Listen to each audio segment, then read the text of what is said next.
অন্যদিকে আজ ব্রিগেডে মঞ্চের থিম হচ্ছে দক্ষিণেশ্বর। বাংলাকে একাধিক ট্রেন উপহার দেবেন মোদি। বাংলার বিধানসভা ভোটের বাদ্যি বেজে গিয়েছে, সেই আবহেই সোমবার কলকাতার ব্রিগেড ময়দানে সমাবেশ করতে চলেছে ভারতীয় জনতা পার্টি। আর সেই মিটিংয়ের প্রধান আকর্ষণ প্রধানমন্ত্রী নরেন্দ্র মোদি।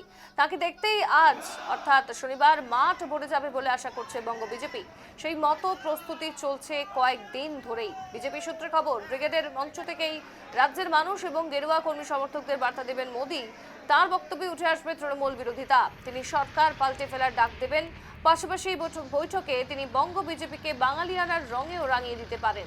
আর ভোটের আগে প্রধানমন্ত্রীর ব্রিগেড সমাবেশ নিয়ে স্বভাবতই উত্তেজিত বিজেপি।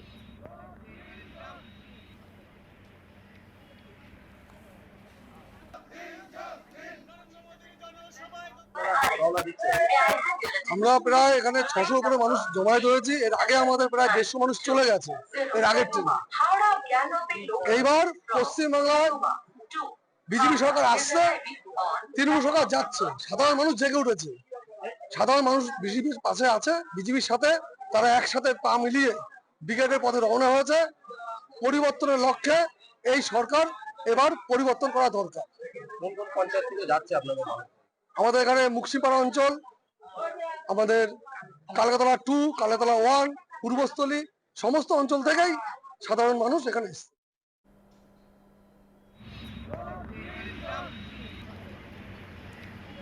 আমাদের প্রতিনিধি প্রবীর মণ্ডলের প্রতিবেদন রাখবো আপনাদের সামনে। দেখুন, নরেন্দ্র মোদী ব্রিগেডের মঞ্চ থেকে কি বার্তা দেন সামনে বিধানসভা নির্বাচনের আগে, সেই দিকে লক্ষ্য সকালে। ইতিমধ্যে কিন্তু বর্ধমানের রেল স্টেশন থেকে পাশাপাশি কিন্তু সড়ক পথে কিন্তু কর্মী সমর্থকরা কিন্তু রওনা দিয়েছেন। কিন্তু সেই ব্রিগেড উদ্দেশ্যে বাসের ভেতরের ছবিটা একটু দেখানোর চেষ্টা করবো। দেখো, এখানে কিন্তু ইতিমধ্যে কিন্তু বিভিন্ন মহিলা কর্মী সমর্থক থেকে শুরু করে সবাই কিন্তু ইতিমধ্যে কিন্তু রওনা দিচ্ছেন কিন্তু সড়ক পথে। দিদি, কোথায় যাচ্ছেন? কলিকাতা বিকাটে কার সভা রয়েছে? ওই জায়গায় মুদির সভা রয়েছে। কি বার্তা দেবে বলে মনে করছে? মনে করছে দেখি যে কি বার্তা দেয়, ভালো বার্তাই দেবে মনে হয়। আমরা তো ওই জন্যই ছুটছি যাতে বিজেপি আসতে পারে। আমি অপর দিদিকে যাও। দিদি, আমরা যে বিজেডে যাচ্ছি, কি চাইছেন? কি আমরা যাচ্ছি সোনার বাংলা গড়তে, হ্যাঁ, এরকম পরিবর্তন যাত্রা। আর বিজেডে যাচ্ছি সেই জন্য নরেন্দ্র মোদীর ভাষণ শুনতে।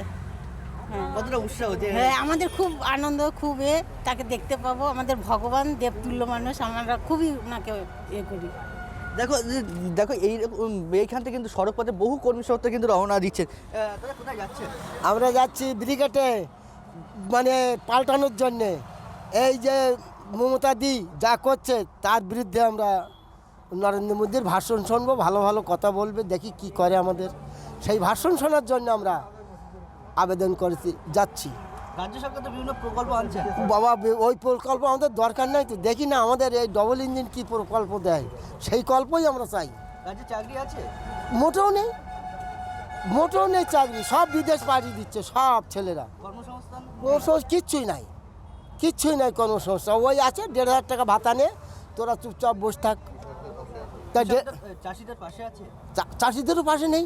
আলু এখন 200 টাকা বস্তা, যা যা যা বিক্রি হবে 400 টাকা, সে 200 টাকা। তাহলে চাষিরা এখন কী করবে? গোলাদড়ি দিতে হবে। তাদের তো কোনোই মানে সচ্ছল নেই। উনি তো কোনো দিকে যেতেও দেবেন না। এই হচ্ছে ব্যাপার। কি চাইছেন? আমরা চাই যে ঠাকুর, এই যে মানে যা চাষি তারাও যেন বাঁচে, আমরা বাঁচি, সবাই নিয়ে বাঁচা নিয়েই আমাদের প্রকল্প রাখতে হবে। সেই যে নরেন্দ্র মোদী ডবল ইঞ্জিন যেন আমাদের সেটা করে। পরিবর্তন চাইছেন? পরিবর্তন চাই, পরিবর্তন না হলে আমরা বাঁচবো না। এর আগেও তো পরিবর্তন চেয়েছিলাম, হয়নি। দেখি এবার কি করতে পারি। দেখো, আমি আরও বিভিন্ন কর্মী সমর্থকদের সঙ্গে কথা বলার চেষ্টা করব। দাদা, কোথায় যাচ্ছেন? কলকাতা ব্রিগেড প্যারেড গ্রাউন্ডে যাচ্ছি আমরা। এই দুর্নীতিবাজ, লুণ্ঠনকারী, এই চোর তৃণমূল সরকার এর অত্যাচারে বাংলার জনগণ অতিষ্ঠ। এই রাজ্যে পরিবর্তনের লক্ষ্যে আজ ব্রিগেড প্যারেড গ্রাউন্ডে মোদিজির সভা। সেই মোদিজির সভা উদ্দেশ্যে আমরা বর্ধমান উত্তর বিধানসভা থেকে 2টো বাসে করে রওনা, অনেকগুলো বাস গেছে। আমরা এখান থেকে স্বস্তিবলী থেকে 2টো বাসে আমরা রওনা দিয়েছি ওই মিটিংকে সাফল্যমণ্ডিত করে বাংলায় সোনালী সূর্য যাতে উদয় হয়, সেই উদ্দেশ্যে আমরা স্বতঃস্ফূর্তভাবে ব্রিগেড প্যারেড গ্রাউন্ডের উদ্দেশ্যে রওনা দিয়েছি। দেখো এইভাবে কিন্তু কেউ রেলপথে কিংবা সড়ক পথে কিন্তু রওনা দিচ্ছেন কিন্তু কলকাতার উদ্দেশ্যে।